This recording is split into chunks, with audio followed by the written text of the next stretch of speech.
Hello, my name is Marcus. I'm the compiler of a collection of therapy quotes entitled 1001 Windmills of the Mind. This is a collection of quotes taken from what's often called the psychodynamic or the psychoanalytic perspective, which long ago was called philosophical medicine, because this perspective seeks to heal the inner child. It seeks to heal memories, or to give or to add some constructive meaning to our memories so that we can be our own caring witness to our inner child. So we're trying to heal ourselves by healing the inner child, basically. One metaphor is that we're trying to unpick the threads of a traumatic script and then use those threads to weave a new, healthier script. And we have other metaphors about this collection of quotes. This video is part 2 of 2 of TQ 1796 to 1810. So in this part 2, we'll just sort of pick up where we left off in part 1. In part 1, we talked a little bit about transference. So let's continue with this idea of transference. So I'm going to refer to this comic here. So here's the, okay, hopefully it's going to show up okay. So here's the therapist. Okay, he says to the client there, at some stage, okay, so by the way, this client was projecting his negative feelings towards his mother and his negative feelings towards his father, both parents, onto the therapist. So the therapist was the receiver of both projection. Right? Yeah, one author refers to this, when the client does this, he's shadow boxing, they say, because it's one-sided. Okay, so he says here, okay, so it's this one here. All right. At some stage in almost every analysis, the analyst begins to inherit all of the hates and fears the client feels and has felt toward others. This is called transference. In transference, the analyst becomes a symbol for mother, father, society, anyone or anything over which the client has deep-seated emotions and feelings. Take your reaction to my vacation trip. You felt lost, suddenly neglected, and you resented this dependency upon me. You likened me to your mother, resenting the dependency you felt toward her as a child. You took my professional objectivity as uninterestedness. You rationalized that my only interest in you was monetary. You resented my hold on you, my supposed authority. You likened me to your father,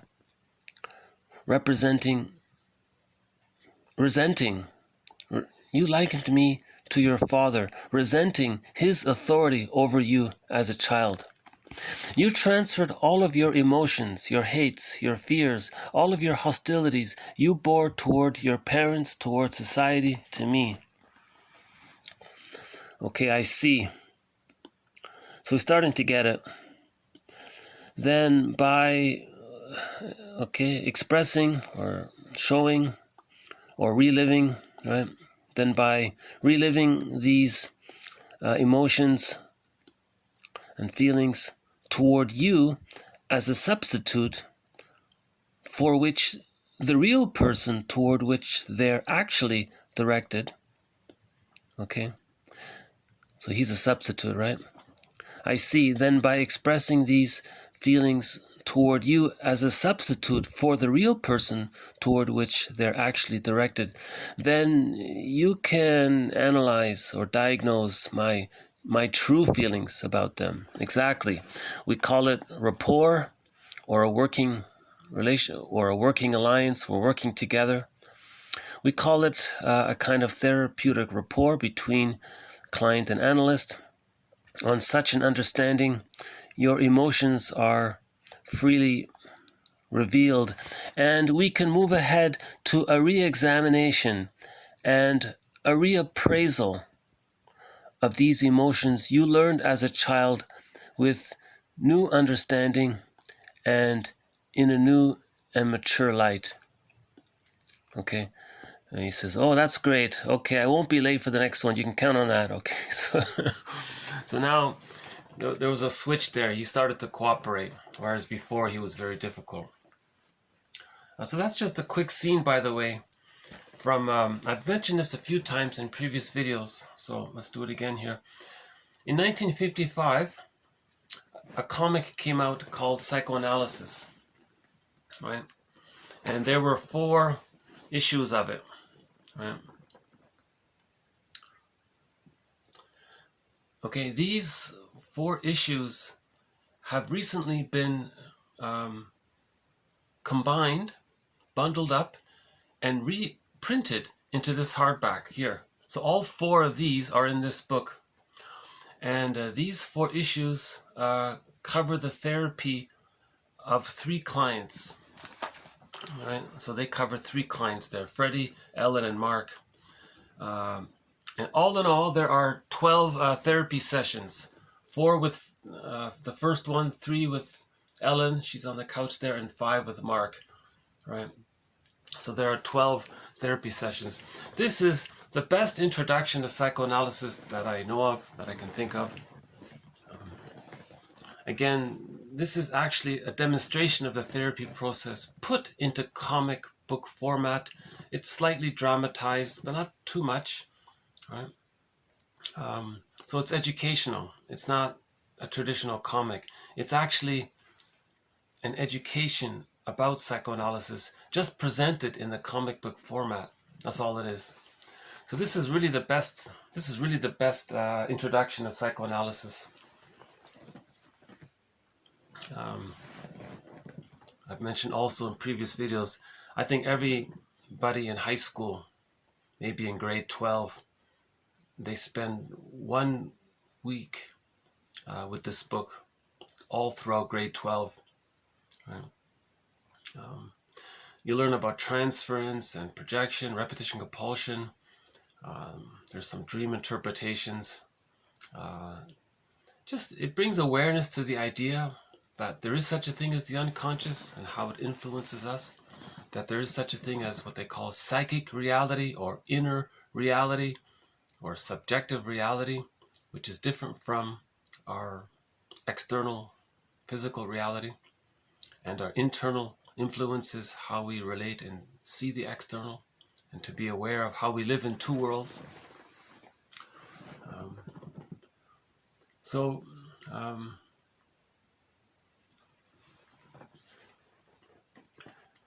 In part 1, I'll just review this one as well. In part 1, we did a quote from Bergler, one of our mentors.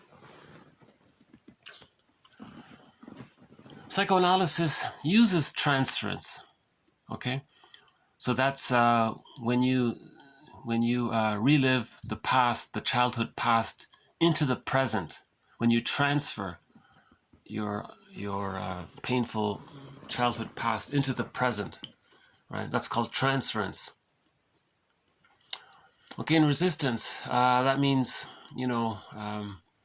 using strong defense mechanisms to deal with the anxiety, to deal with your anxiety about healing. Psychoanalysis uses, the transference Okay. So sometimes the therapist says to the client that apparently, by your behavior, by what you're saying and doing with me in this room, you're showing me what your childhood was like. That's the transference, right? So it's a communication. So transference is showing through behavior what the childhood was like. Right? And if the therapist offers an explanation about it, it's called the transference interpretation.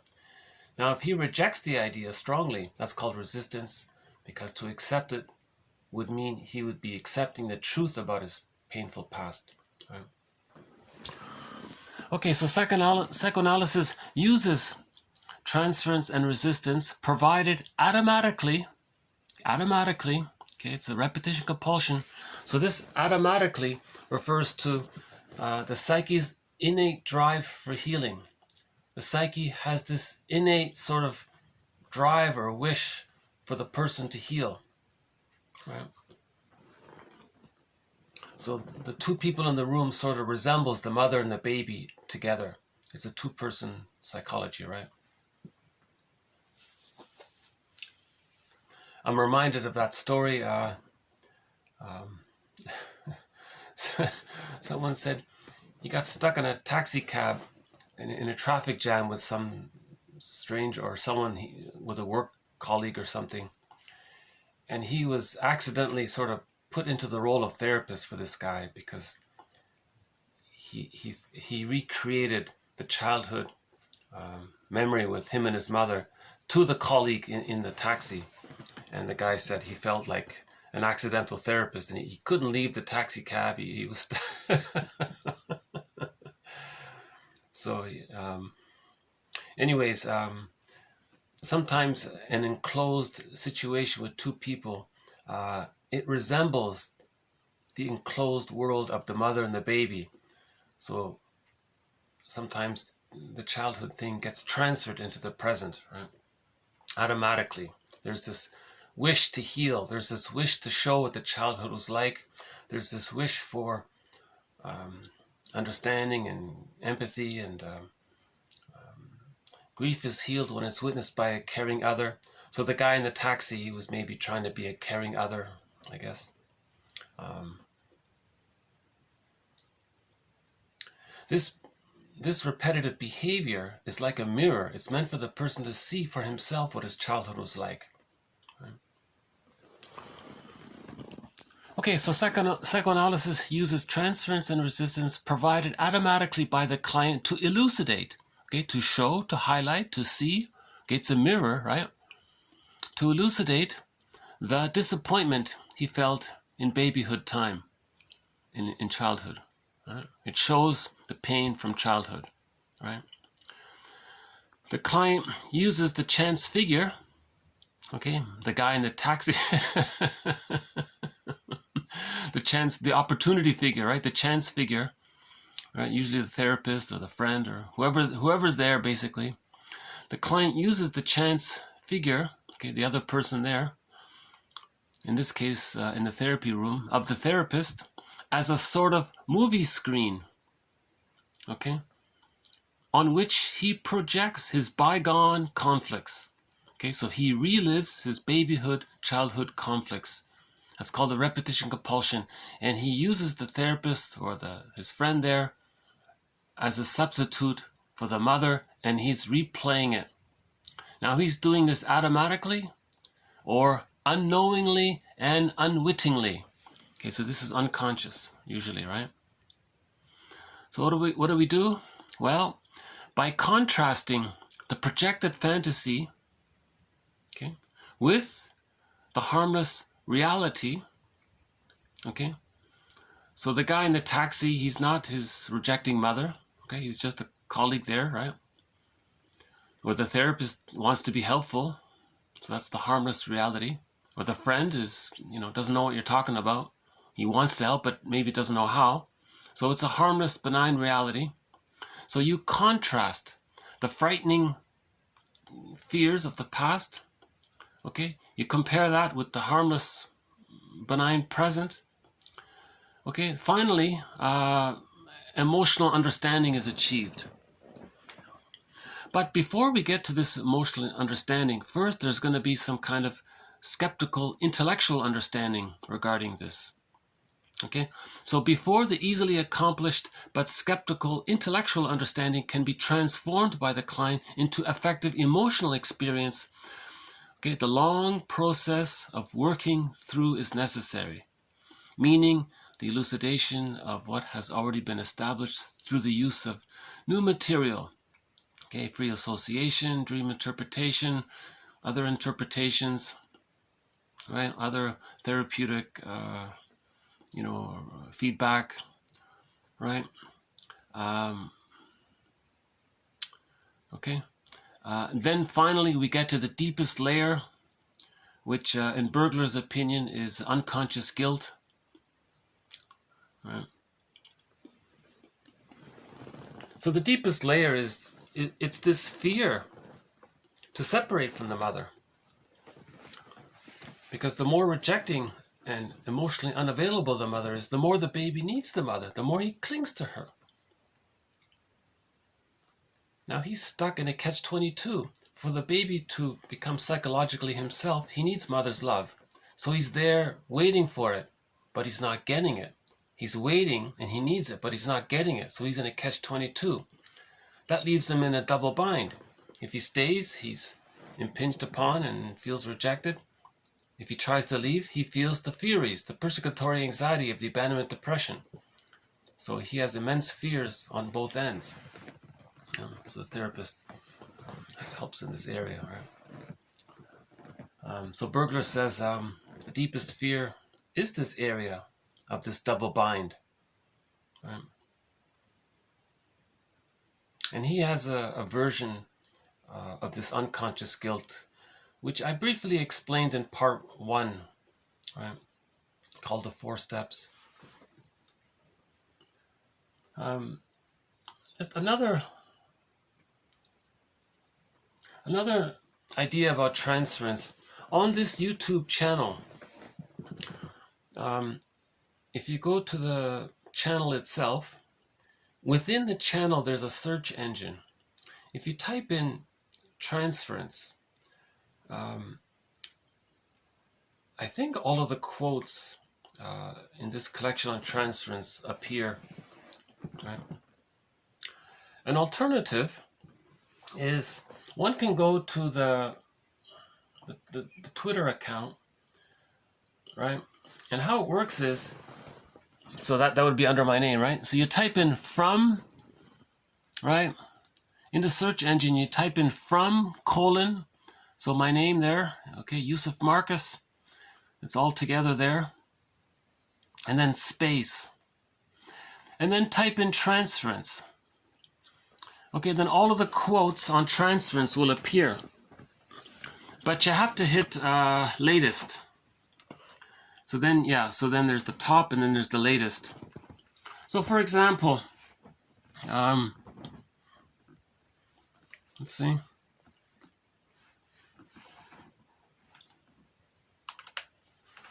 Okay, so for example, there's a whole bunch here, right?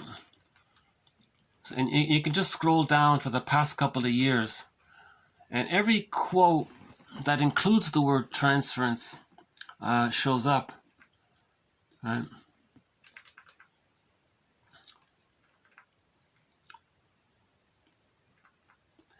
Okay, so for example,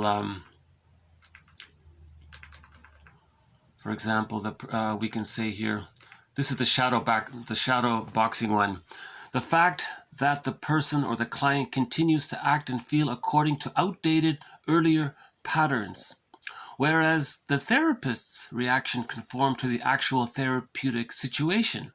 Okay, so that's the benign present, you see, makes the transference behavior a kind of one-sided shadow boxing. Okay, so he's fighting with ghosts, right? He's projected the fantasy of his rejecting mother, right, onto the movie screen of the substitute. So he's not really hating the therapist. He's hating his mother, but he's fighting with an image of her that he's put onto the therapist. You see, that's what he means by shadow boxing, right? Okay, another one here.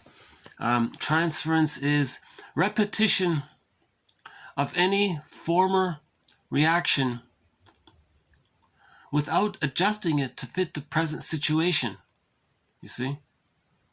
So you're just repeating the past. You're not recognizing the present situation, right? So the transference relationship, okay, wherein the therapist is indeed the substitute or representative of a figure of importance from out of the person's past. Okay, so you're okay. And we have a whole bunch of them, right? And, you know, one can just sort of casually, unfortunately, if you see one, like one of three, then you have to search the date and then do a date search. But if it's just the one like this one, you see, okay, she was establishing a false connection, and that her emotional demands were not directed to him personally, but to some person belonging to her more remote past. It was transference love, not genuine love. Yeah. So most romantic love is transference love, right? Your fantasy for the perfect good mother, you see it on the other person. Okay, you're not relating to the genuine person. You're relating more to your projected fantasy.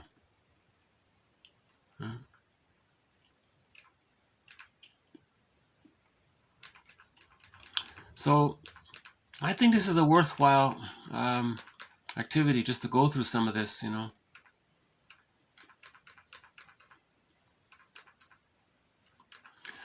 In the transference interpretation, the analyst assumes there is a repetition and thus focuses his attention on the genesis. You are anxious because you are afraid that I will punish you, just like your father did. Right.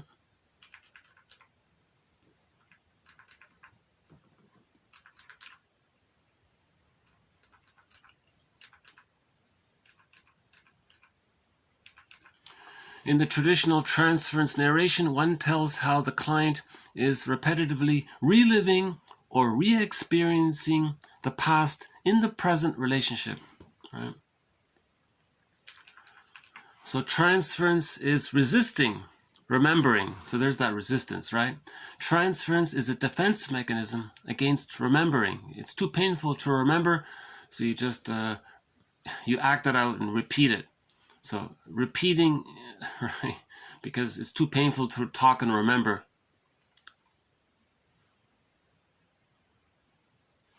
Right? And he's very convinced. You see, when you project the parent onto the therapist, you think the therapist is all bad, right? Transference is resisting remembering in that it takes the form of the client's insisting that all feelings toward the analyst, positive and negative, are fully justified or explained by the conventionally viewed. Right? Okay, so you're confusing the past and the present, right?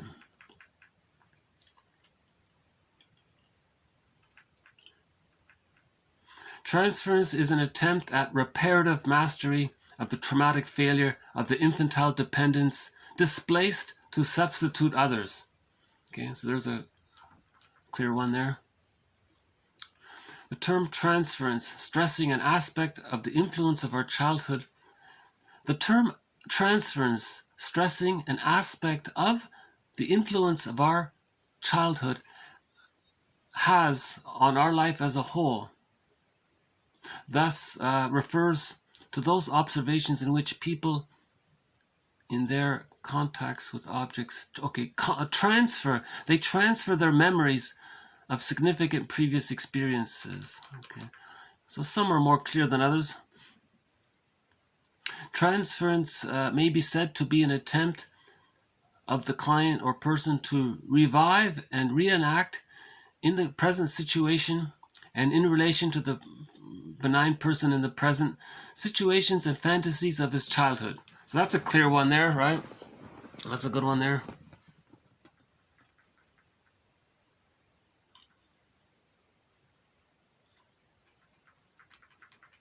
See, again, you need the whole set to make something, to get the full context sometimes.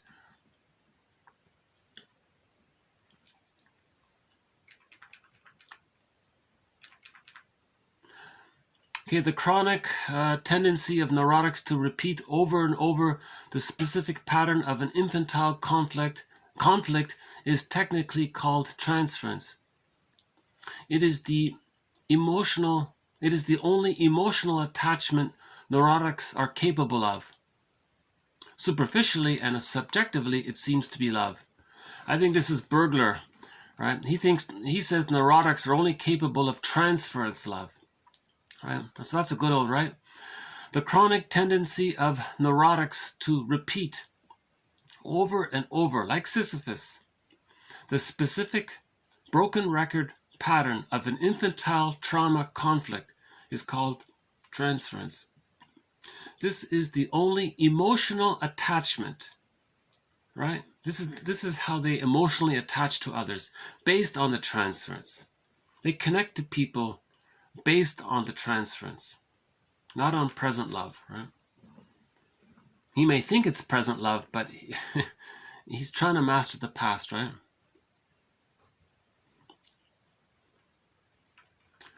Okay, transference, reliving the repressed conflict,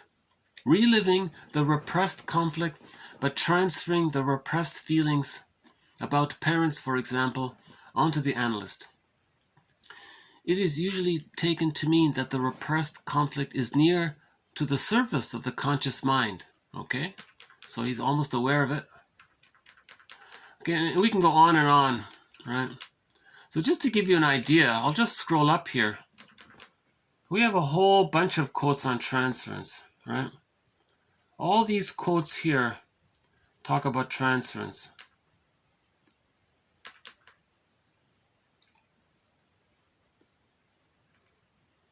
And it goes all the way up, right?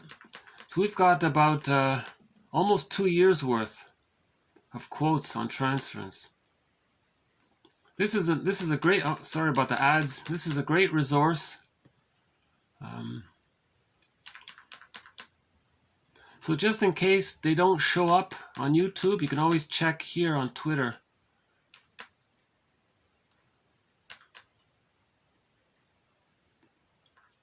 You know, you can just randomly pick some, right?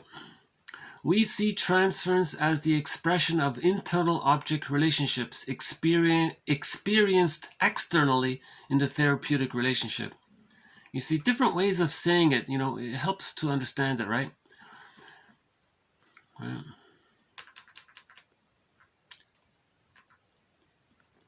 Okay, transference. Either side of the internal object relationship vis-a-vis the self or the object can be projected onto the other. Okay, so you can project yourself, you can project your inner child, you can project your rejecting parent, you can do either side, right?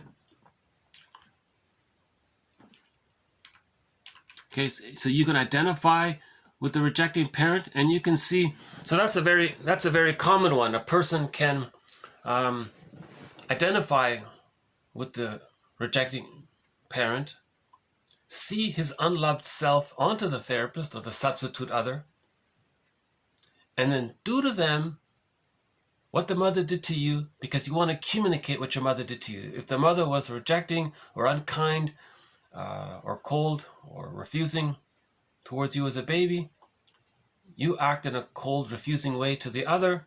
That communicates what your mother did to you. So that's called transference, right? So you can project your unloved self, identify with the rejecting mother, do to the other what the mother did to you to communicate what your mother did to you.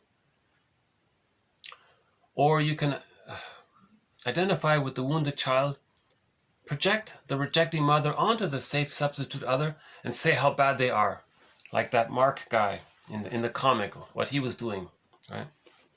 He was projecting both parents onto them. So he was very angry at the therapist, sometimes angry at his mother, phantom shadow boxing, or the phantom memory of the father. Okay, so the analyst just sort of, he's like the movie screen observing this and then gives interpretations. So obviously he doesn't take it personal, right? So we have it's a huge topic, right? Transference is the unconscious reliving of the repressed life in infancy in present-day relationships, both in treatment and in real life. Right? Transference comes when the client begins to use the therapist as a substitute for the people or some particular person to whom he has reacted strongly in the past or is still reacting. Right? Transference neurosis, okay, same thing basically. The client makes the analyst the recipient of all the emotional reactions the client has experienced in connection with every relationship in the past. Oh, with every relationship in the past. Okay, so that's transference neurosis. It's not just the mother with the father, but with everybody. Okay. Oh boy.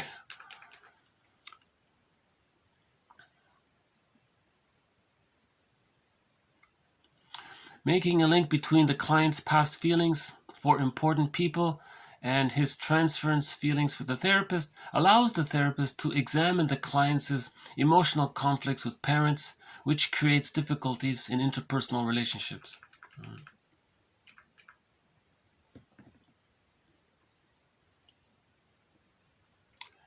Okay, the transference must therefore be dissolved by interpreting it. Okay, so you have to interpret to dissolve it. The guy has to be conscious of it. Transference analysis distinguishes the past from the present. When this is attained, the past need not be repeated.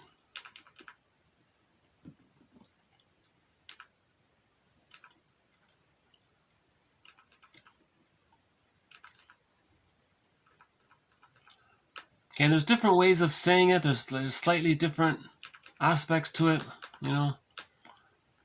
So so we've got, yeah. You can see this is a huge topic.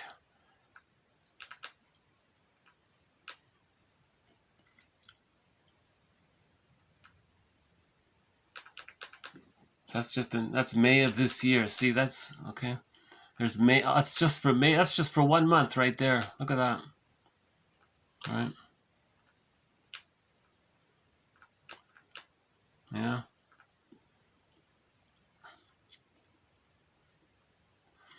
Okay, Lehrman defines transference as a spontaneous phenomenon, repetitively lived out as an emotional and behavioral experience with complete repression. Okay, so he's not aware of it. He's forgotten it, right? Repression means he forgot it. Right?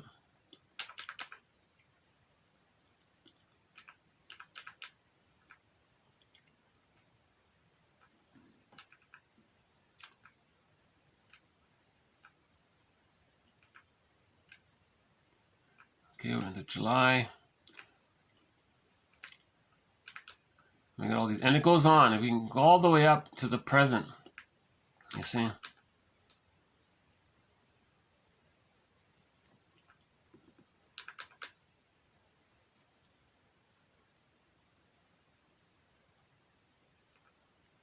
November, okay.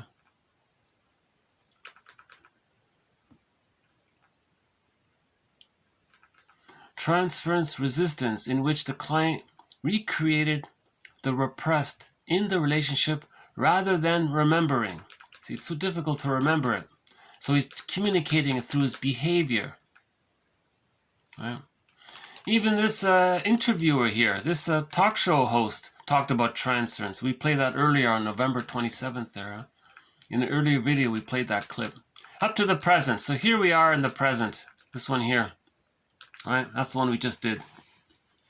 So there's quite a, that's the mark there, that's the comic. So there's a wealth of material on transference. That's one of the threads. in 1001 Windmills of the Mind. We have over 30 threads. Transference is one of the threads. Maybe I can just put on the light here. Hold on a sec. Let's see.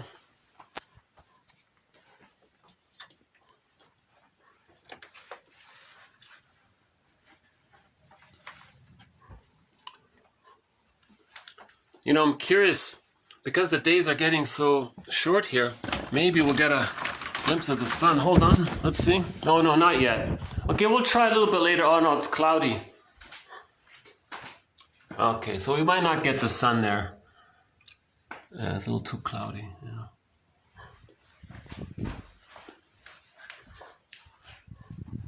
Once in a while, you know, we get a great glimpse of the... Once in a while we get a great glimpse of the sun. So we'll... maybe next time. Okay, so we'll move on now to projective identification. Another thread.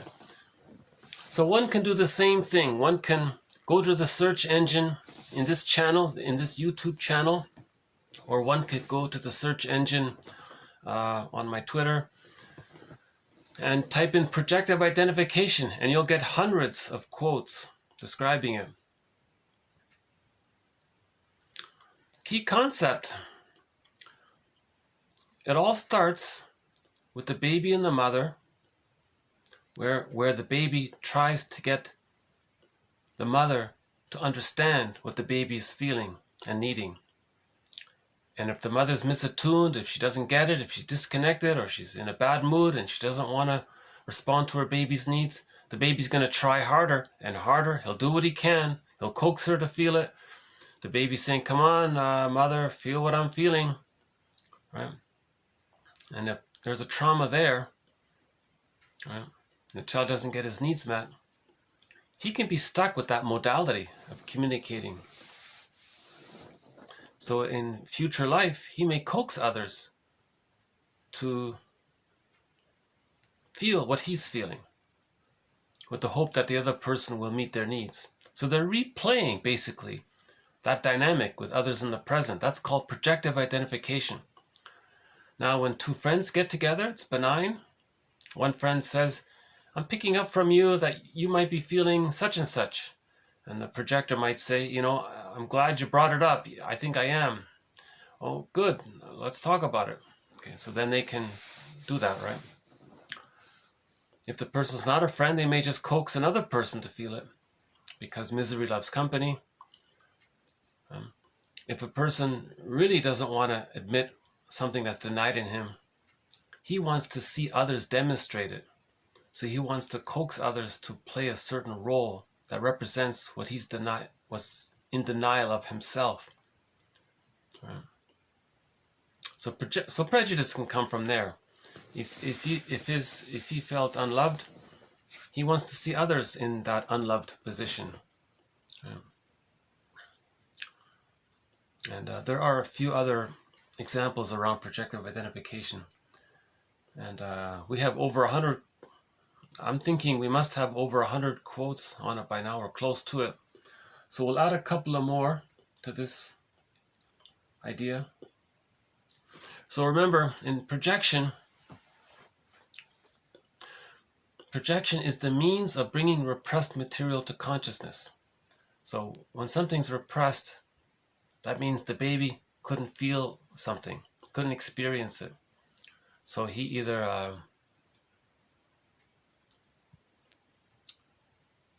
he experienced it in some way, but he's not aware of it. So we say it's repressed. So the thinker had no thought. Put it one person said, a thinker without thoughts. It's the unknown known. He knows it, but he doesn't know that he knows it. It's the unknown known. So something painful happened, but he can't know it. That's the unknown known. It's repressed. It's in the unconscious. It's in the bag we drag behind us. Right? Now, when something's repressed, okay, again, the psyche seeks healing. The psyche wants the person to re-own what he lost. How does he do it? He's got to know what's in the bag. How does he know what's in the bag? he finds himself finding some substitute, and it's like a movie screen, and he'll say things that represent what's in the bag. And that's meant to be like a mirror for him to see what's in the bag. So projection is the means of bringing repressed material to consciousness. Laughlin calls it a mirror defense. He's creating this mirror for him to look into it, and then he sees what he's denying about himself. So his strong opinions about others, or his accusations or blaming towards others, that's like a mirror for him to see himself, what he's denying about himself. And he can then go that way and take responsibility for himself that way. Right? Blaming is a resistance to accepting our deep feelings, our true inner feelings, right? Because it's too painful, right? So,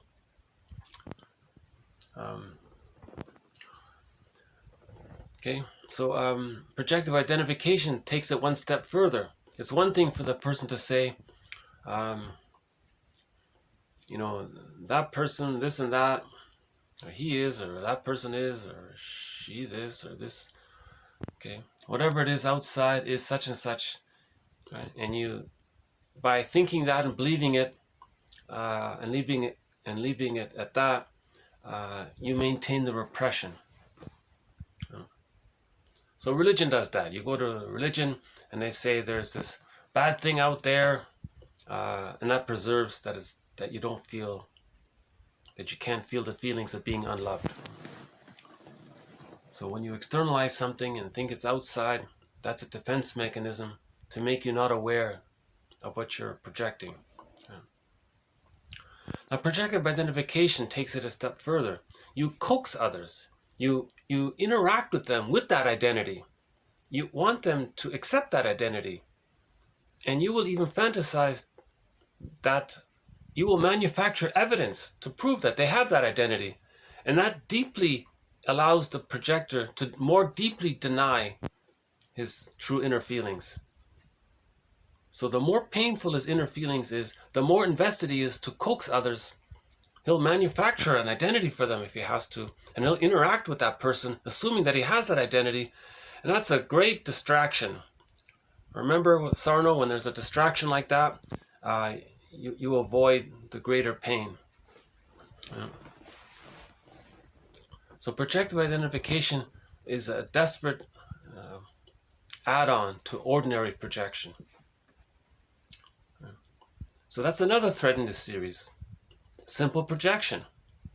Another 100 quotes just on projection. I gotta admit, this 1001 Windmills of the Mind, it's an in-depth survey of the exploration. It's an in-depth exploration of inner life, Okay, so projective identification. Projective identification includes situations in which, for example, some people you meet always make you feel intelligent and attractive. Okay, so that's called a golden projection. Okay, so projection can be for positive qualities as well. Something good about you, but you're afraid of. Remember that famous quote, our greatest fear is shining our light. Our greatest fear is having access to the true self and the real self and expressing our unique, that's our greatest fear, right? So that's the golden traits of us. Yeah. So then we see others have it, and we may coax others to have it, right? You may encourage them to have that by behaving yourself in a way that entices them to have that golden trait. You see? So it's the same idea. It works with negative traits or unwanted or unbearable traits on either end. Painful because it's hurtful or painful, or golden traits but it's still painful, or needed traits and it's painful. Either way, right? Okay, again, projective identification includes, okay, it includes, okay, Situations in which, for example, some people you meet always make you feel wonderful, intelligent, attractive. Okay? Because they genuinely believe that those traits couldn't be theirs. Okay? It got squelched, right? The true self got squelched. Right? For example, a child may have an older brother who actually is, maybe gets better grades in school. Okay. But if this basic fact of his family history has led the child to believe that everyone is more intelligent and she is not by comparison, okay, so she generalizes it somehow, she may not only see others as more intelligent, okay, that's projection, she may be doing something much more active. Okay, that's projective identification, coaxing, right? Much more active and continuously impoverishing. Okay, so she's putting herself down, that's active, to her own personality, than simply have a perception. For example, she may really be allowing or inviting others to do the thinking for her in situations where she could do it for herself. You see? Projective identification, okay? So you externalize, he calls it here the export from the self of aspects that do not feel good to possess, okay? Aspects of the self that do not feel good to possess. You can't own it, right? Because of the memories around it. Okay, with the assumption that they are then the features of the other person. Right.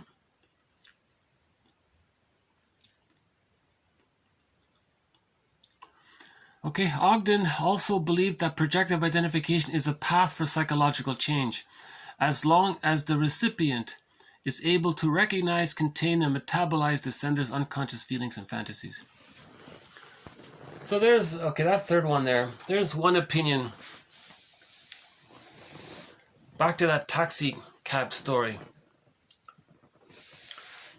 That story about the taxi cab, he said that he felt very strained by being stuck in the cab with his colleague there for a couple of hours in traffic. But that guy, the client, right, accidental client, whatever, he felt wonderful afterwards. That he got to spend whatever it was, these X number of hours in an intimate, cozy, warm, enclosed space, right, with this other person. And he felt much better somehow. That was an example of where the healthy person psychologically functioned like the mother for the other person's inner child, right? And that's why he felt better, because the other person metabolized or contained or soothed the other person's inner child somehow. So he thinks therapists either in part offer interpretations to help provide consciousness, or sometimes in part they themselves physically with their strong presence, or they have a lot of sort of personal connection to themselves in a healthy way. That helps to in the live moment help metabolize the other person's feelings. In other words, the therapist is calm, the other person's anxious, the client is anxious, he feels calm afterwards, a little bit like that. I'm not so sure about it. I think most quotes in this series take the position that that's not really the job of the therapist, to be the mother and soothe the other person through his presence.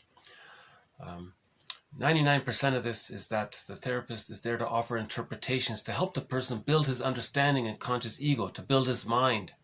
We're helping to build the other person's mind. It's called ego repair, or ego strengthening, or ego building, right? Ego means consciousness in the psychoanalytic perspective. Okay, so that's a little bit more on projective identification. Okay, the next one relates to object relations theory. So object relations theory means the child has memories, and he bundles these memories in certain themes. So sometimes the mother's loving. That's an internal. So all of the memories of when the mother was loving, that's a part representation of the other as being loving, right? Linked to a part self-representation that's loved. Sometimes the mother mirrors the child, sees and accepts the child, so that's a part representation of the other that's that is a caring witness, linked to a part self-representation that feels seen, a part of the other that's maybe understanding, supportive, linked to a part self that feels supported. Sometimes the mother is promising and enticing, linked to a part self that feels hopeful. Sometimes the mother's rejecting, linked to a part self that feels unloved. So it's fragments. You have all these part images of the mother, part images of the self. Now this relates to splitting. The child creates these parts to manage things. The child cannot see the mother as an ordinary woman, as an ordinary mother. She's too grand, he's too small, he's too helpless, she's too powerful. If she's on the phone and he has a need, the baby has no concept of the passage of time. He can't think, oh, well, it'll be okay. In a couple of minutes, she'll attend. The child doesn't have that concept of time, right? It's timeless in the unconscious. So the child is terrified. So that's the image of the mother as being like a monster or something, a frightening animal, right? So again, the baby has what's called primary process thinking, not secondary process thinking. Primary process thinking is this archaic, fairy tale, mythological world, right? That's why we love art and music and so on, because it tries to heal some of this archaic, early pre-verbal memories. We go to symphonies, it's pre-verbal, tries to soothe and express and validate, and so on. There's related to this is what's called splitting. In order for the child to feed safely, he has to think that the mother's good. Even though he's bonded to the rejecting side of the mother, he thinks he's bonded to the loving side of the mother, even though he manufactures that image of her. That's a temporary maneuver. By the age of 3, the split images come together and everything's normal and okay. It leads to whole object relations, and I'm okay, you're okay. He gets the key out from under mother's pillow. He has access to the real self and the capacities of the real self. That's called a psychological birth. That's normal, natural, healthy development. Right? So temporarily, the child uses what's called splitting, with these parts, right? Good part, bad part of the other, good part, bad part of the self. That's called splitting. Right? So we'll just add one more quote to our idea about part objects, which is linked to our thread on splitting. Another major thread in this series called splitting. Okay, so part objects as opposed to whole object, right? So part objects, okay? So, okay, these are distorted perceptions of the other, of the object, other people, as either totally perfect or totally malign, right? Now this is called part objects. Okay, it's splitting, all good, all bad, right? Babies have an imperfect use of perception and see others as all good or all bad depending on how they are feeling. For example, a hungry baby will experience an object as bad, right? Whereas a fed and satisfied baby experiences the opposite, a good breast. Now this is normal at an early stage of perception, a stage that is called the paranoid schizoid position. Okay, so it's very detached from reality, exaggerated fears. That's why they use that phrase there. In contrast, as the baby matures, the objects are perceived more realistically. Okay, realistically, that is to say, as both good and bad. The mother's both loving and frustrating. That's the reality. She's not a goddess or a demon. She's a human being who's loving and frustrating. The child gets to that point. The mother is good and bad. Okay? So this is called having mixed feelings sometimes. Okay, now Klein calls this the depressive position. Right? Depressive position.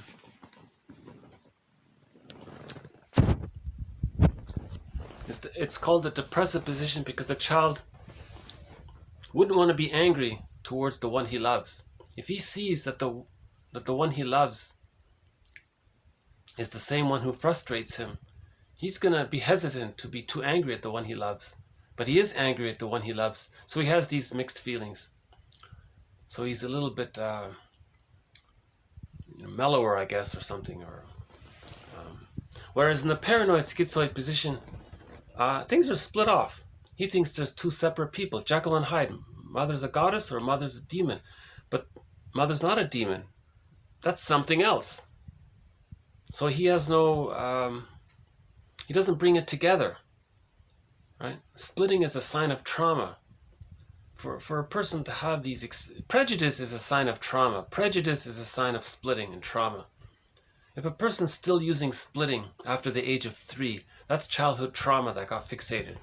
That's arrested development. Natural, normal, healthy development is the split images come together. The mother is one person. She's not two people. It was one mother.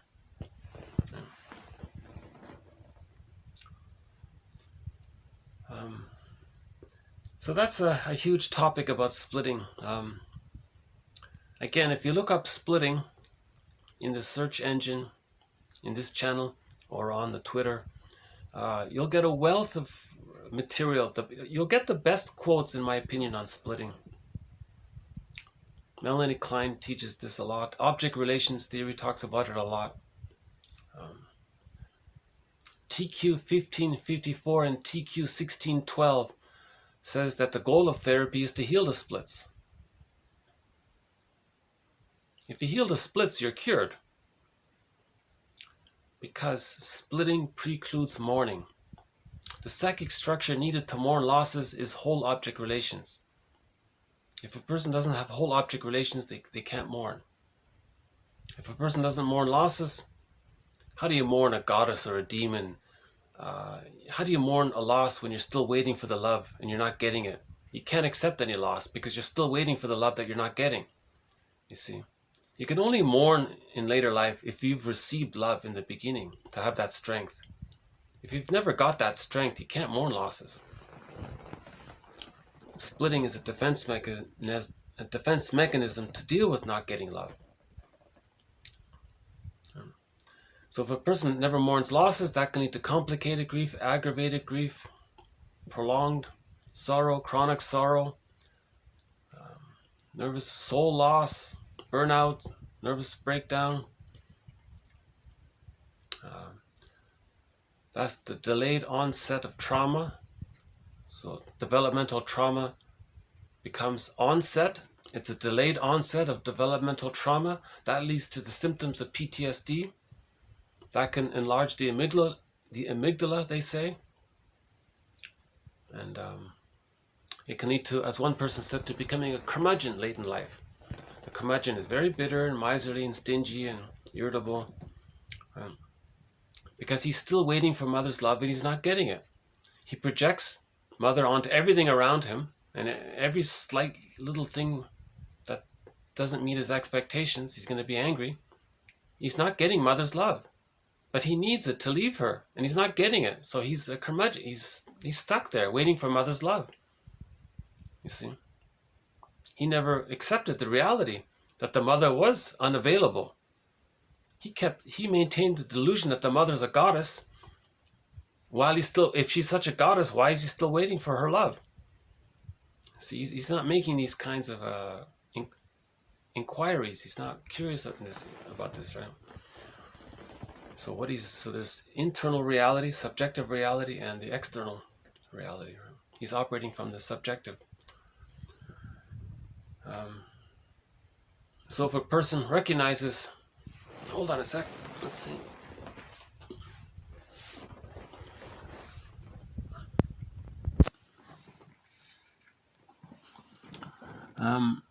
Yeah, okay.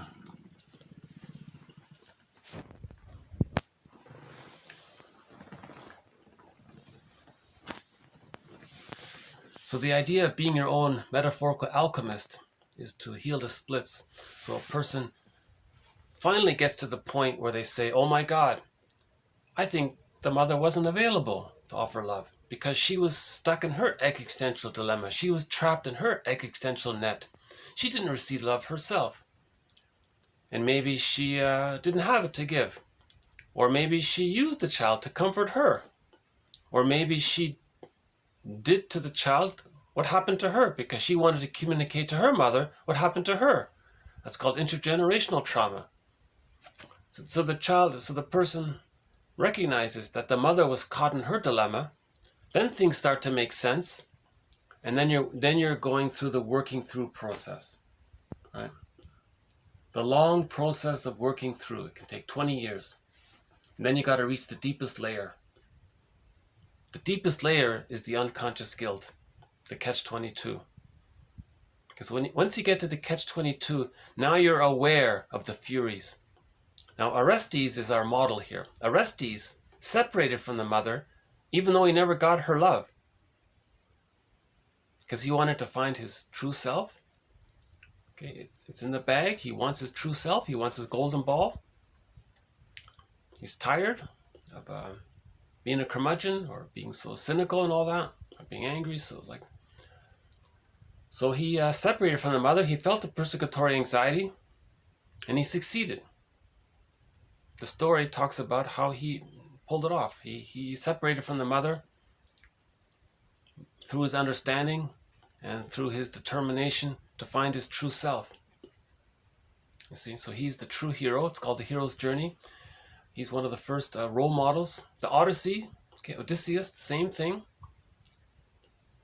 All of the role models in the middle tales, okay, discussed by Robert Bly and Alan Chinin and others. That's another thread in this series, the psychology of myths and fairy tales. Okay, so we'll that's a big topic, splitting. Next one here. The discovery of unconscious feelings of guilt, okay, in so-called negative therapeutic reactions, led to the assumption that significant portions of the ego and the superego are unconscious. So this tells us something about the unconscious. This tells us something of its existence. If a person does something and they think things should be getting better, but they temporarily got worse, or nothing happened, and why didn't it get better? Yeah. He's not aware of the unconscious guilt. The unconscious guilt is, if he is autonomous, that means he's leaving his mother. But in his memory, the mother didn't want to leave him. So he's betraying his mother. The mother would reject him. As a baby, to be rejected by the mother, that's facing the furies. And that's why there's negative therapeutic reaction. He didn't face that deepest layer of the unconscious guilt. Right? That's what he means there. That means the ego is split into the conscious ego and to the unconscious ego. The unconscious ego has a mind of its own. The unconscious ego is to reinforce the memory that the child didn't get loved. So you want to build a conscious ego to invite more of the unconscious ego to come up into consciousness. So you want to strengthen the ego. If too much of the ego is submerged into the unconscious, the person is living too much with these painful memories, which projects outward. So the idea is to make the unconscious conscious. It's still the main maxim for all of this, to make the unconscious conscious. Right? So this idea of NTR, negative therapeutic reaction, makes us aware of the unconscious. That's what he's saying there. So one client might say, well, if that's the case, well, how can I be responsible for my unconscious feelings? Well, he's calling that a misuse. Okay? It's the moral revolution. Bergler is very direct. He says, you're responsible for your unconscious. You're not responsible for why your golden ball got put into the bag. But you as a person, for yourself, you are responsible for retrieving the golden ball. Right? So the mother's behavior led to the child's golden ball being put into the bag. That's not the child's fault. But it's each person's self-responsibility to reclaim the golden ball. That's what he means. So if the person says something like, well, if it's unconscious, how can it's not my fault, nothing I can do about it. Okay, that's a misuse of the idea. The idea of the unconscious is that your responsibility is to heal your inner child yourself. Man's main task is to heal themselves. The man's main task is to give psychological birth to themselves. If they didn't get it naturally by the age of 3 with a secure attachment style, then they have to do the reevaluating and the reparative work. Right?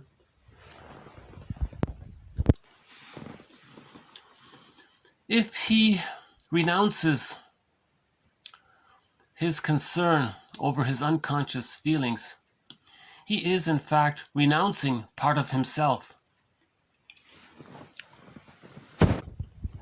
So that's a part of us.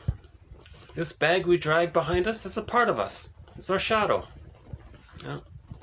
This shadow self, this unconscious self, this second self, this secret self, this stranger within, the stranger within. There's someone who's living my life and I know nothing about him. That's the stranger within, sometimes called a skeleton. There's someone who walks with me, who's not like me, who is me. That's the motif of the double in literature. This is a part of us. Some people say our vitality's in there, the firebird's in there. The capacities of the real self are in there. The capacity for mutuality and intimacy. And I'm okay, you're okay is in there. Normal, natural, healthy developments. And the true self is in there. Right? Your unique capacities, what you like, knowing what your hobbies are. A wide range, the ability to feel a wide range of affect, it's in the bag. So if a person does need to mourn losses, the real self will allow the person to mourn losses. You need the real self to mourn losses. The real self allows aliveness of affect. Right? So that's the radiance of our feelings. We feel animated, If the person wants to feel joy, the real self will allow that. The serene, inexhaustible fullness of being. The ability to feel joy, that's in the bag. The mechanism that allows us to feel joy, that's in the bag. Knowledge of which defense mechanisms we're using, that's in the bag. Yeah. How things are split off and fragmented, that's in the bag. It's like a fairy tale world down there. It's like a mythological world down there in the bag. Yeah. It's a mythological, it's the Odyssey, right? The story of the Odyssey is in the bag, right? Now all of that energy, it's sometimes called the id. All of that energy. All of your positive traits, your true potential for yourself, that's in the bag. Your true self is in the bag.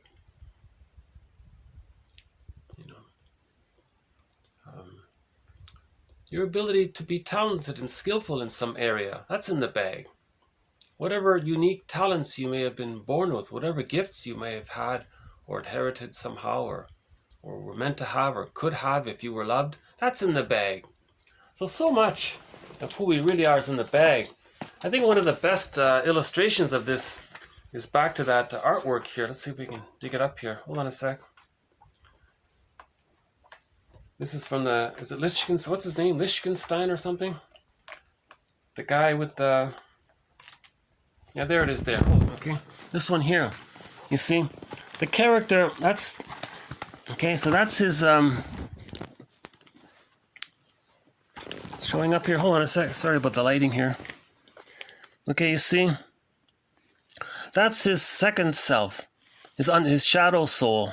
his second self, his secret self, his unconscious self, right? It's the stranger within, right? It's the one who walks with him, who's not like him, but who is him.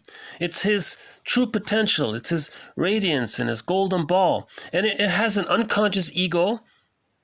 Okay, so there's the I there, the mind. It has an unconscious superego. There's the mouth there speaking strongly to him. So it has a mind of its own.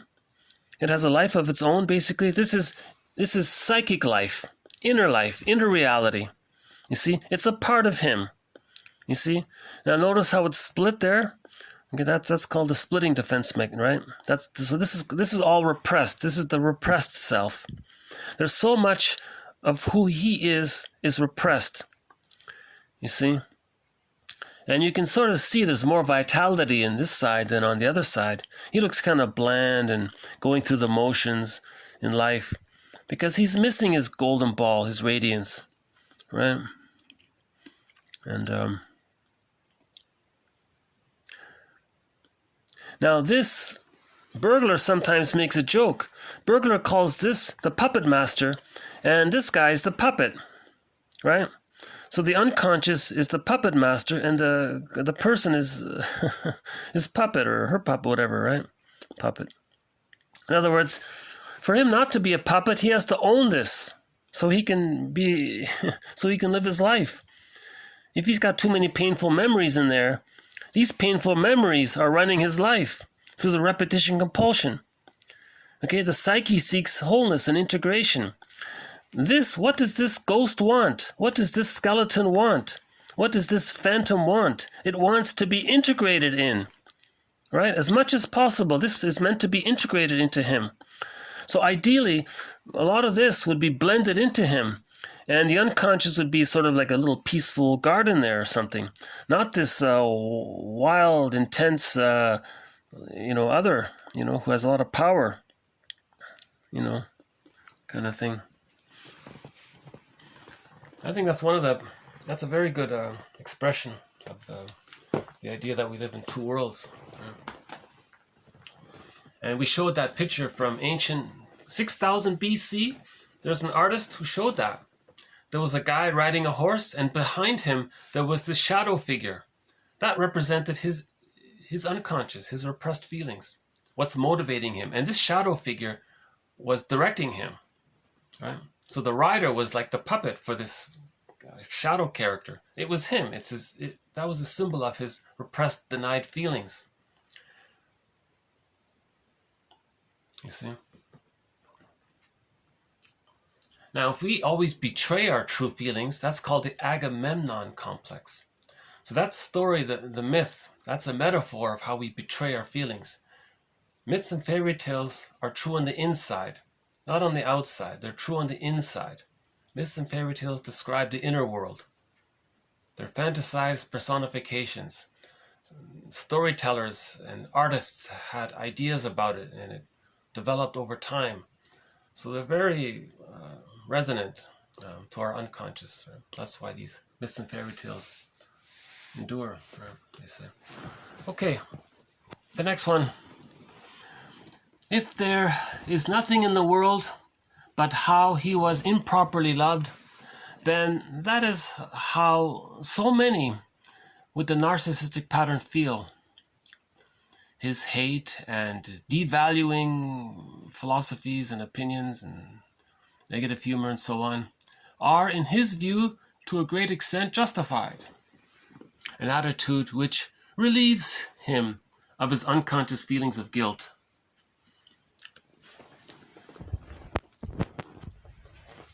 So if that's all he knows is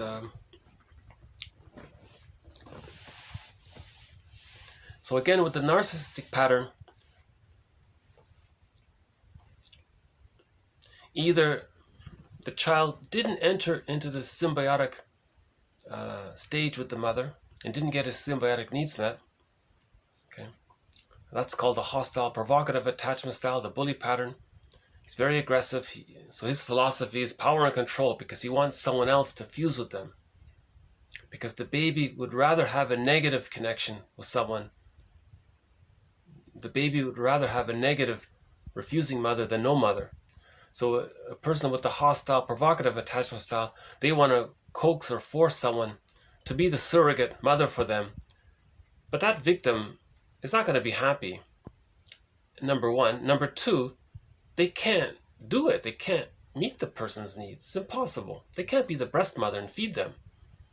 But the projector doesn't care. He'd rather have a negative relationship. So his philosophy is, well, I'd rather be feared than loved. Okay, he can't be loved. No person using the hostile, provocative attachment style is going to be loved by that. If you frighten someone, they can't love, right?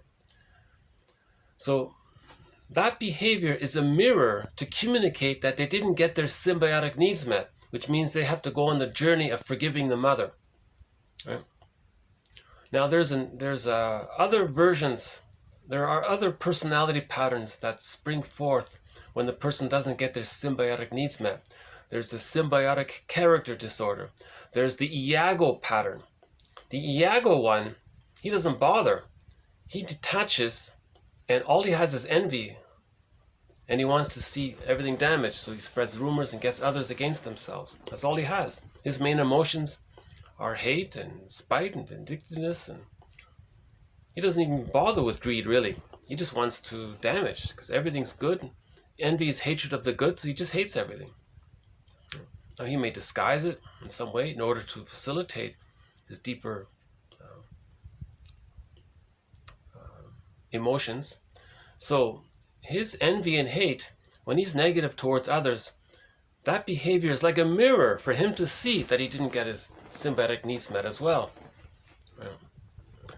Now, if the baby did get their, the room suddenly became very dry in here. Sorry if I seem a little distracted sometimes. Hold on.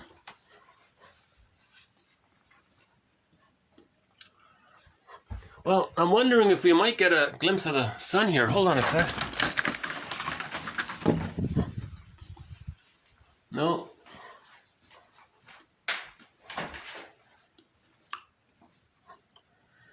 No.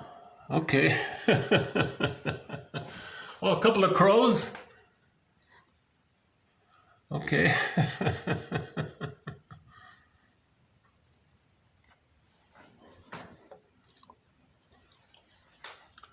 Well, if we're lucky, we'll see the sun later.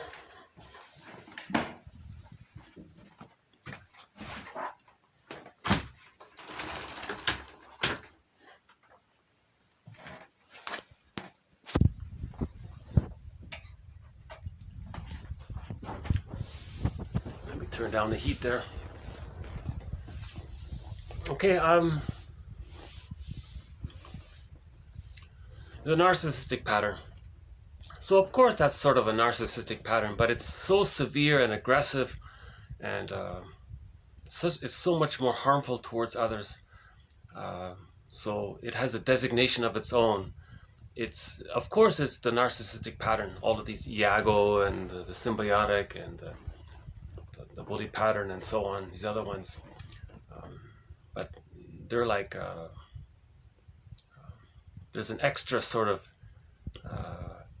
more of their energy is devoted to power and control, to control others. So their philosophy, oh, it's a jungle out there. That's a rationalization. That philosophy is a mirror, okay, for the person to see that they didn't get their love needs met. Normal, natural, healthy development is I'm okay, you're okay.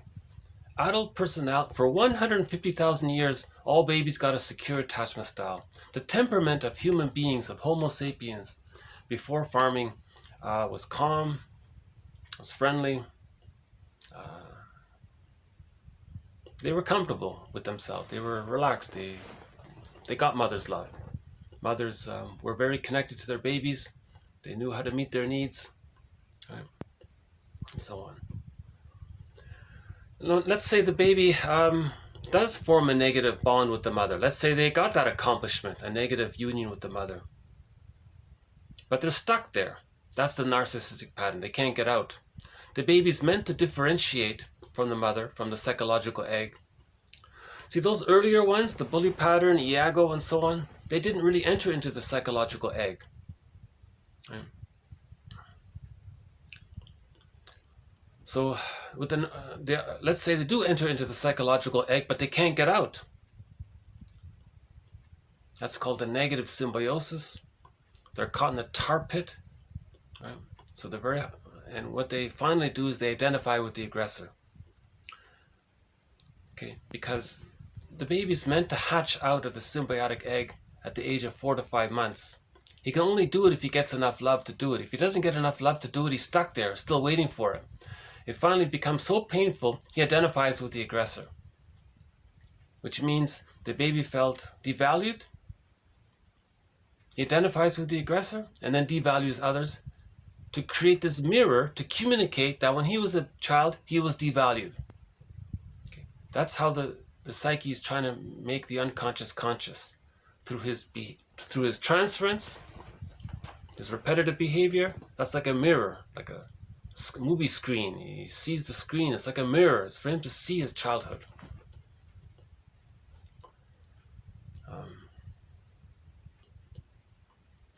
And he's stuck like Sisyphus doing that, right?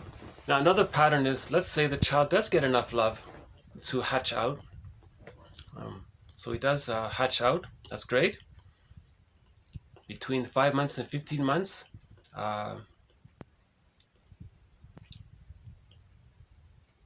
he's able to, at the age of 18 months, he's able to drop the primary narcissism. Okay. So all babies think everything's about them. That gets dissolved. That gets resolved at 18 months. See, the personality patterns prior to that, they're still using the grandiose part self. Infantile megalomania, thinking it's all about them. They're so entitled and special, and they're so important. It's a false esteem. It's not a real self-esteem. It's this grandiose part self, or infantile megalomania, and so on. Magical thinking is their omnipotence of thought. If they do something wrong, well, unconditional omnipotence. They never did anything wrong. The baby in the womb has what's called hallucinatory unconditional omnipotence. They never did anything wrong. Their needs automatically always got met. So if they're traumatized there, they never think they did anything wrong. Or they might make a magic word or a magic gesture. They shake the rattle and mother came. They might do some token little thing. It's called undoing. The guy has the affair. He brings some flowers. He thinks that's going to erase it. And then everything should be forgotten. Makes a little token gesture. Doesn't go into therapy for 5 years or whatever, 3 years. It doesn't do anything serious about it. Just does this token little thing, So in the beginning, the baby has unconditional omnipotence of thought. So these are the people who do things and don't even have the thought that they did something wrong. Or they have omnipotence of thought. They just have to maybe think something or wish it away. Oh, okay, it's gone. Or make some little gesture, right? So religion sometimes do that. Let's do this little gesture and everything will go away.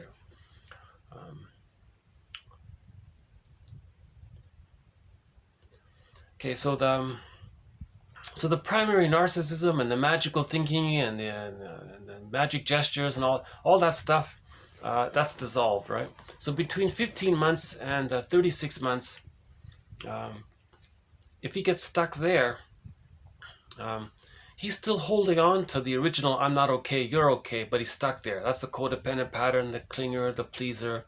He's still emotionally like a child, wanting mother's love to help complete the process, to get to age 3, emotional age 3, to reach the psychological birth. So they're very helpful. They're gold. They do a lot of golden projection, right? They still feel unloved. And they project their gold onto others. And here's the irony of it all. People with the codependent pattern will project their gold onto those with the narcissistic pattern. Their only agenda is to express their hate, to put down the other, to communicate to their mother in the mind what happened to them. So a person with a narcissistic pattern marries a person with a codependent pattern. They don't even respect that person. Their only agenda is to see them as a useful Lucy Holmes calls them symbolic breasts. They'll get what they can And it's never good enough, so they always hate them at the same time. There's no mutuality. There's no I'm okay, you're okay. The person with the narcissistic pattern, their primary grand design is to show up the mother. Look, mother in the mind, you see how I'm devaluing this nice codependent partner? Well, I was a nice child, and you devalued me, and I'm showing you through my behavior what you did to me. That's called a negative magic gesture. He's still into that magical thinking thing. The mother in the mind's not going to,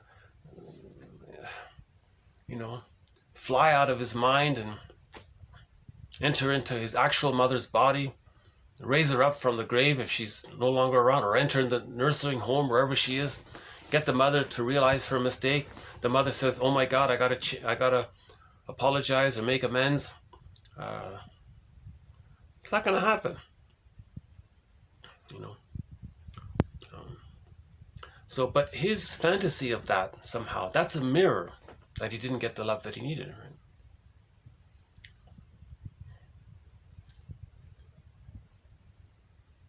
So that's so those are threads as well. The Iago character, the hostile provocative attachment style, or the bully pattern, right? The narcissistic pattern and the psychological structure, the structure of it, the fusion between the grandiose part self and the omnipotent part other, and where at the same time he thinks he's so important like the mother, and he's so special like the grandiose part self, and his unloved true self he sees onto others and devalues others, and he's stuck there, and that's how he gets his serotonin, by putting others down. Love and gratitude haven't entered the psychological picture for those earlier traumas before 18 months. The main emotions are, as mentioned, hate, greed, envy, grenvy, spite, vindictiveness, schadenfreude. They don't have gratitude. You don't see them saying thank you or admitting a mistake or making repairs. If they're little gods, of course they never made a mistake. See, they misuse that idea. They come up with all kinds of rationalizations. Rationalizations is when you want to give the appearance of being reasonable, to lie to yourself, to preserve the repression, to preserve the negative union with the mother, because the person's still waiting for her love, but he's in a catch-22. He's not getting it, but he needs it to leave her, but he's not getting it, and he's waiting, but he's still not getting it. He's in a catch-22, and he can't leave, because to leave would mean to feel the persecutory anxiety. He doesn't want to feel the furies. You see? Okay, next one here. If the therapist is triggered to the point where his feelings block the work, he is said to be caught in a countertransference, causing the client to withdraw, hence there's resistance to the work. So this quote was saying sometimes it is the therapist's fault. He didn't offer a transference interpretation. He couldn't metabolize the feelings with his presence. He was triggered, and then he acted out his anger towards his parents or siblings onto the client.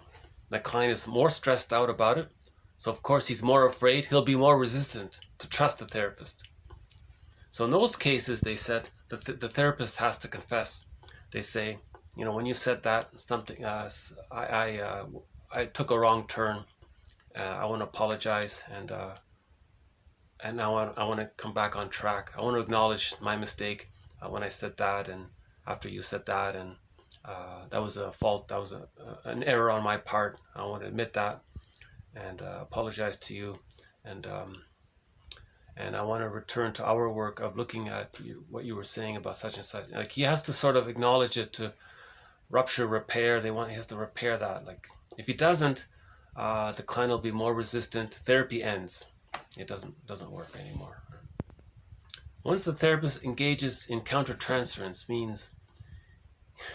means he's the client and the therapist. If the client is the therapist, obviously it doesn't work, right? Just like the baby couldn't be a mother for the actual mother, the client can't heal the therapist. It's the same thing.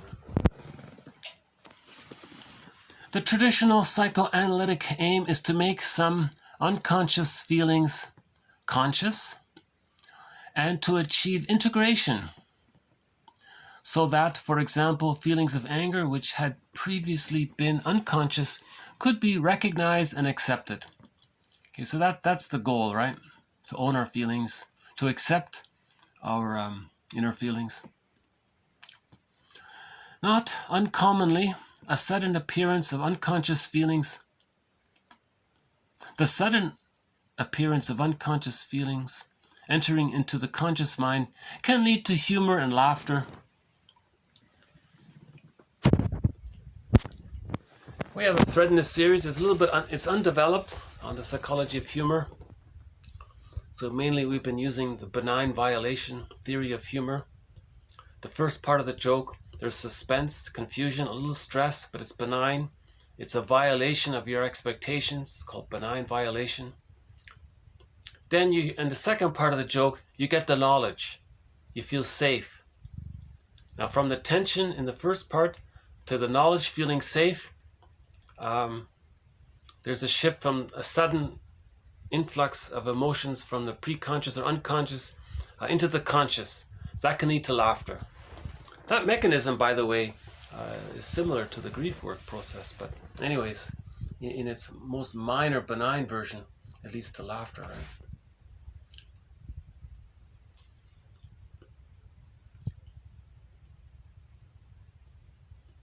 Bergler says people who laugh at the same jokes share the same inner conflicts, you know. Yeah, Mark Twain said that, right? You learn more about a person by their laughter and their play than you can in 1 year of interviews or something. Anyways, whatever it is, something like that.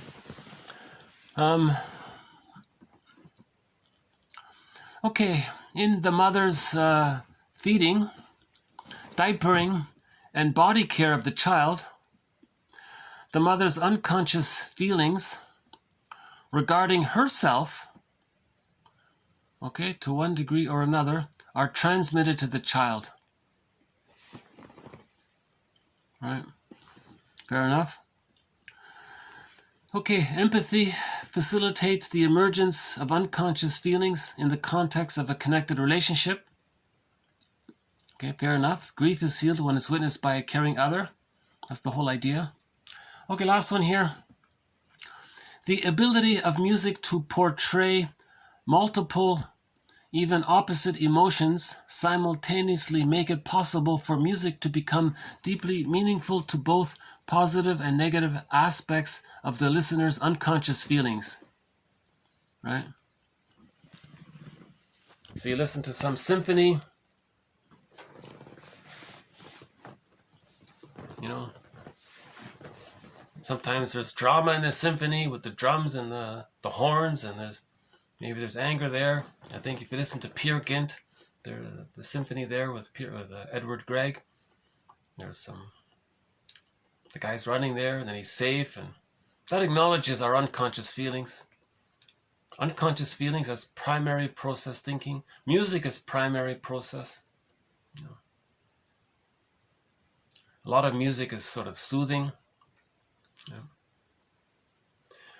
You know, these speakers who try to influence you, they want to talk in that kind of hypnotic, monotonous. If you listen to these hypnosis speakers, they want to in the advertisements they want to use that kind of hypnosis. They want to make it soothing and. They want to sound like a soothing mother through their even, calm tone. If the voice is low, that's the baby hears the remember the om sound, the om, you know, that's the baby's hearing that's the sound of what the baby hears when he's with the mother. A little this om sound. People with the low voice kind of stimulates some of that, you know.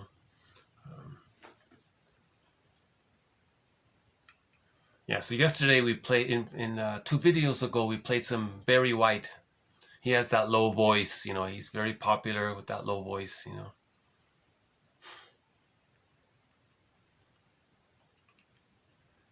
We got it together now, whatever it is. Okay, the last one here. Let's end on a question here. How are your unconscious memories influencing your present-day behavior? Or in the first person, how are my unconscious memories influencing my present-day behavior? I like this question. So how are my unconscious memories influencing my present-day behavior? Okay, the first thing that came up just now was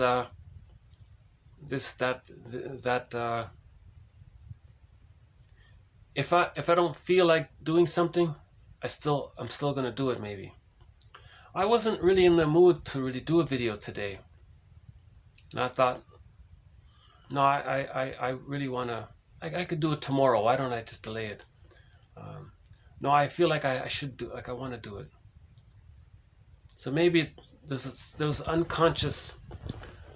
So my present-day behavior, in my mediocre delivery today, in my opinion, this was sort of one of my weaker deliveries, is because I'm feeling a little that I went against my true feeling. So that's why this is a great question. Every time you ask this question and pause, I think something can come up. Again, so you ask yourself directly in your journal, how are my unconscious memories influencing my present-day behavior?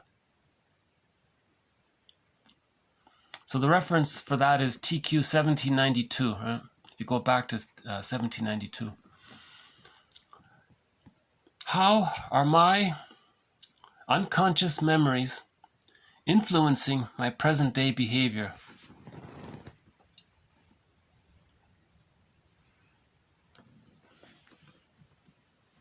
Yeah, for me, it's this sort of people-pleasing quality. It's the codependency pattern within me. You know, it's this attempt to try to please and help others or serve others, and I think I sometimes I try too hard sometimes, or maybe something like that's coming up for me.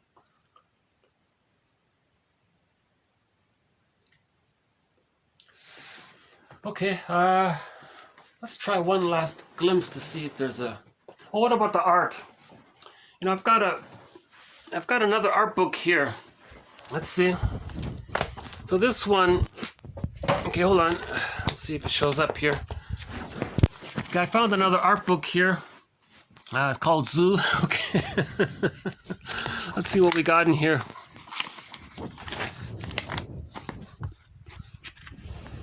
That's not. I got a light problem here. Hold on a sec. Let's see if I can figure out the light problem.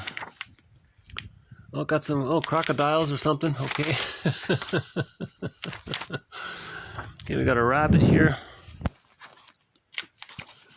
Okay, got a squirrel. What's this? Oh, we got one about a fox here.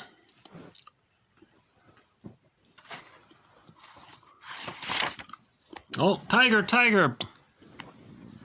Okay, you got a couple of tigers here. It's nice. That's not showing up, is it, too well, is it? Hold on a sec.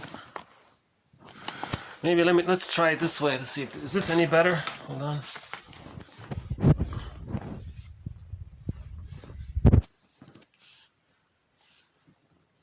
Well, I guess not, huh?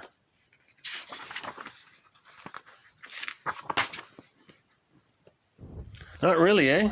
Huh. Hold on. I guess I'll have to just stick with this then. Okay, let's see.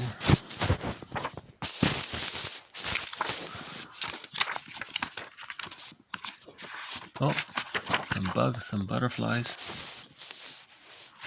Yeah, this one, there are no poems in this book, but it did have a few sort of interesting, I did find a few sort of interesting.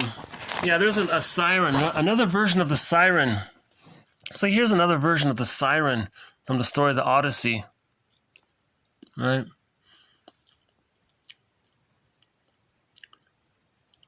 Oh, that's just a mermaid. Oh, pardon me. Oh, that's just a mermaid. Oh, hold on. I think there was one. There was another siren one in here. Wasn't there? Hold on. What was it? Oh, this one here. Yeah, there it is. See, there's the siren. Huh? They got another siren here. Right? So here's another version of the siren. See, you can see the Odysseus, right, in the back, the ship there in the back, right? So there's Odysseus, right? He's facing his feelings, and he wants to find his golden ball. And the siren is going to say, forget it. Don't find your golden ball. So this is this is in his unconscious. That's a voice within him saying this is too difficult. It's too painful.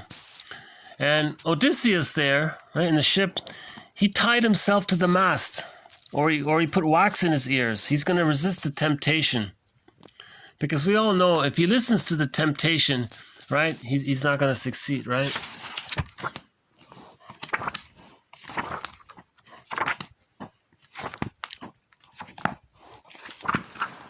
You know, there are a couple of good ones in here. Hold on. It's not the best book, but there were a few good ones. Let's see if we can find them. Hold on. Lobster, okay. What's that? Oh, the dolphins. Porpoises, okay. Yeah, more porpoises. Look at the owl. Oh, there's a funny owl there. Okay. Oh, the birds are fun. Yeah, the parrot. What does it say? The parrot is a thief. No word is safe in earshot of that bird. Okay. Another parrot. More birds. Oh, some ravens. Okay, yeah. Wise birds, the ravens. Blackbirds. Oh, 16th century. Some birds there. Oh, that's nice. What's this? The blue ones. Oh, it's just some swans. 19th century. Okay, swans. Oh, got a cat. Okay.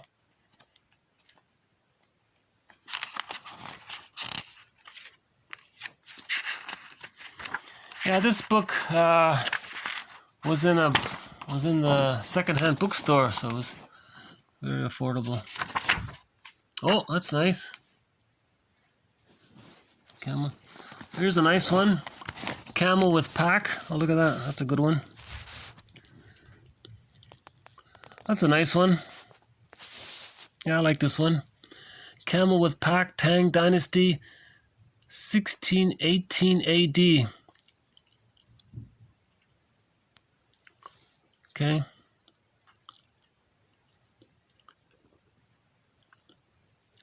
Northwest China, city of Xi'an, Gobi Desert between China and Turkestan. Okay. So that's probably part of the old Silk Road, right? Yeah, all the trading that took place there. That's a nice one, eh? It's in good condition too, right? They found it in good condition, eh?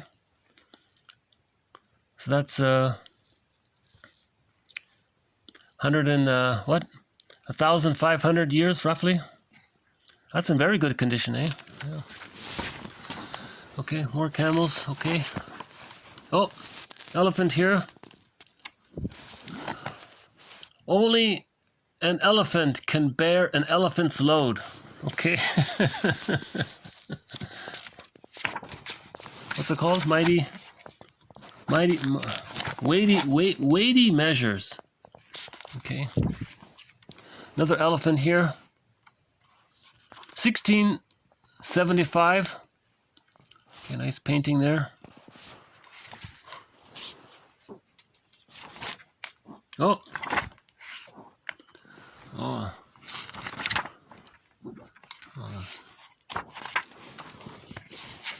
Okay, we got some horses here. Okay. Oh, Okay, yeah. Yeah, this book a little bit hard to handle here. Oh, another nice horse there. Well, let's see. Okay, got a monkey here. Italian, 15th century, seated monkey. 1395.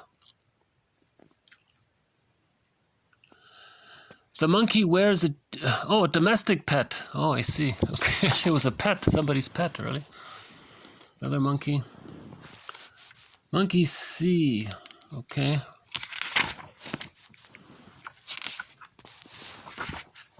Oh, that's a funny one. Okay, what's this? Man of the forest. Orangutan. Okay. Oh. Jaguar. Oh, that's the jaguar. Wow. Okay.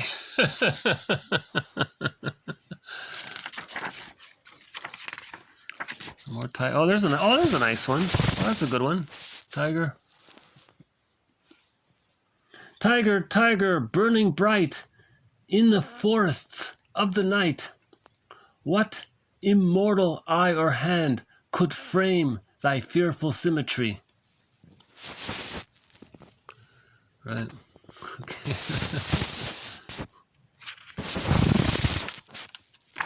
Oh. Okay. Gecko. A chameleon. Oh, that's a chameleon. Oh, gecko. Oh, another one there. Okay, in the jungle. That's a funny one. What's that? Is that a real monkey? Yeah. 1992 Siskit.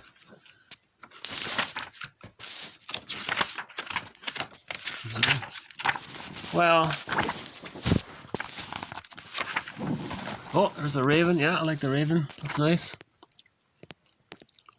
Legend of the Nine Sons. Okay. The Chinese love of nature was already fully established at this very early period in Chinese history. Oh, this is 200 BC. Oh, wow. That's 200 BC. Okay. Yeah. Oh, here's a nice one. Oh, yeah. Oh, I love this one. Yeah, that's a good one. Look at that guy. That's a cute duck, isn't it? 1623. Miniature. Right? With some lilies there. That's a fun one, yeah.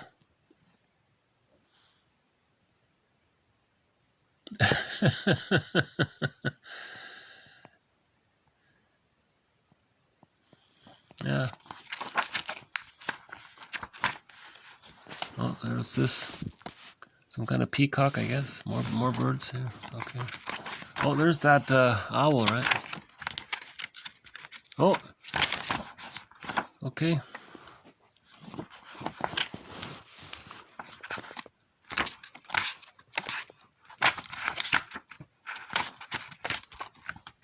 Anything else?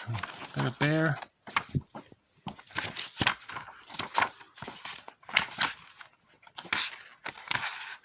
Zebra. What's this? Not sure what that is. Okay. Well, that's a nice one. Look at that. Okay. I'm sure there's a nice poem or story up there. A lot more with the camels. Yeah. Amazing animals, eh? The camels. Okay.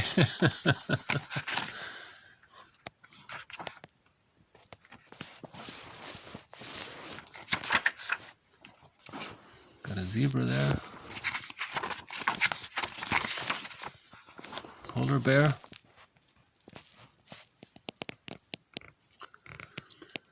Chile observation. The white bear. Oh, that's the white bear. That's not a polar bear. That's the, oh, pardon me. That's a white bear.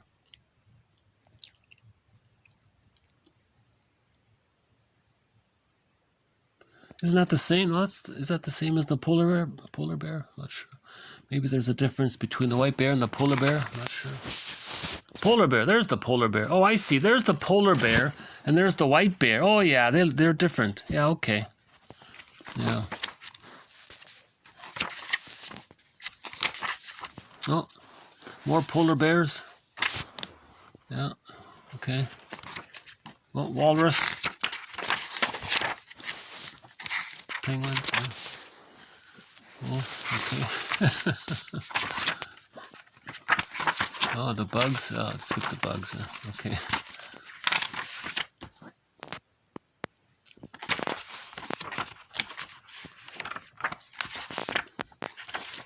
Okay, and here's the mythological. At the end there, they put some mythological animals in mythology, but nothing really. Oh, the vase is interesting. Okay, what's this? Sea god. Oh, there's Poseidon. Oh, I missed that one. Oh, there's sea god. There's Poseidon.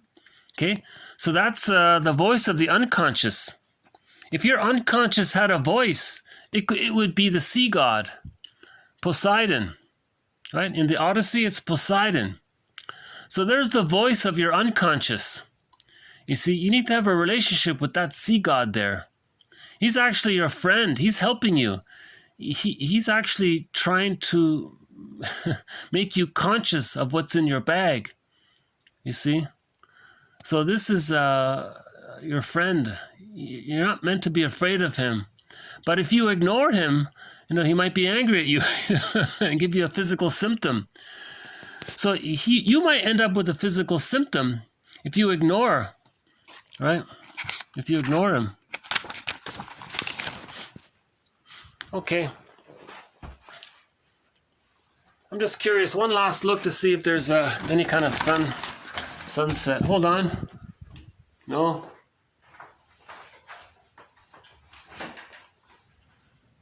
No, just the rain. Okay.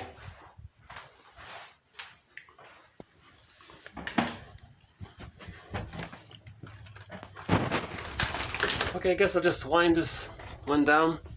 So this has been part 2 of 2.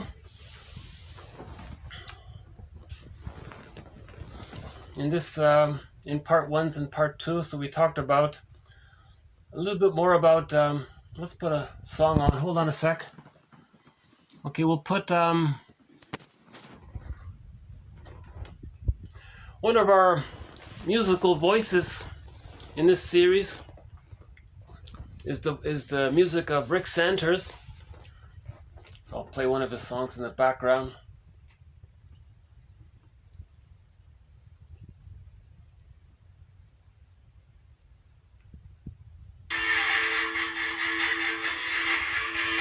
Okay, so we talked a little bit about transference.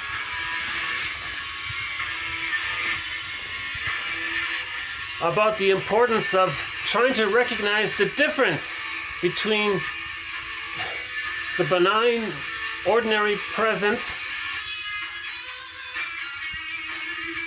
and the terrifying feelings that the person carries within from the past. And how a person brings these terrifying feelings from the past into the present and distorts the present and sees the present based on these terrifying feelings of when he was in the nursery. And to kind of sort that out. Now, intellectually, we understand this, but Bergler says you got a lot of work to do, right? Because we're deeply attached to the rejecting mother. Because we never got her love to leave her. And we're still waiting and we're angry. There's the unconscious guilt. So that's the deepest layer, to reach that unconscious guilt. The false belief that we did something wrong. The baby did nothing wrong. The baby's innocent.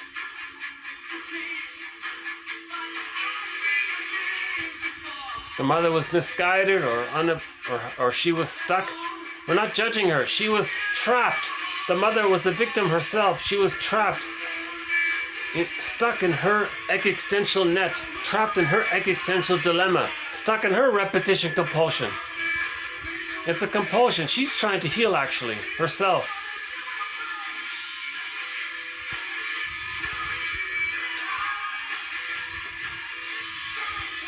Okay, we talked a little bit more about projective identification.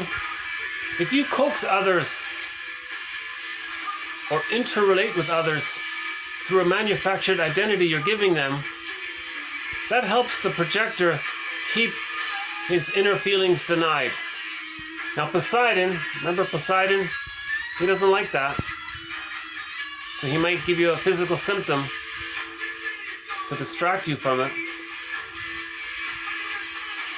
We talked about splitting. Maybe the quickest summary of all this is to heal the splits. 3 words: heal the splits. The memory of when the mother was loving, that's a goddess, the breast, right? When the breast was unavailable, it's seen as refusing. The baby's anger is rage. The rage is given to the image of the refusing breast. The refusing breast image is seen as being enraging. The baby wants to take it all in. Now the baby thinks the breast wants to devour him. Right?